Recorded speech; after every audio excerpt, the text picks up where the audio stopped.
बायोप्राईम गेल्या 1.5 वर्षापासून बायोप्राईम या कंपनीची औषधं शेतीसाठी वापरत आहे। हा टोमॅटोचा प्लॉट उन्हाळ्याच्या लागवडीचा आहे। उन्हाळ्यात खूप उष्णतेचा जो ताण पिकांवर येतो, त्या ताणामुळे 2-3 वर्ष टोमॅटोचं पीक उत्तम प्रकारे येत नव्हतं।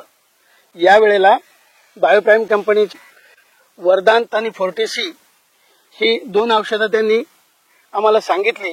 त्याचा उपयोग आम्ही 25व्या आणि 45व्या दिवशी केला आणि खूप उत्तम प्रकारे त्याचा रिझल्ट आम्हाला आज बघायला मिळतोय। साधारणतः झाडाची वाढ, फळांची वाढ ही अतिशय जोमदार झालेली आहे। फळांची साईज साधारणतः 125 ते 150 ग्रॅम पर्यंत वजन येतंय त्याचं आणि झाड पण उत्तम प्रकारे डेव्हलप झालेलं आहे। उन्हाळ्याच्या मागच्या 2-3 वर्षाच्या अनुभवात या वर्षी समाधानकारक उत्पन्न आलेलं आहे आणि बायोप्राईमचे प्रॉडक्ट्स हे उपयुक्त आहे याची आमची खात्री झालेली आहे।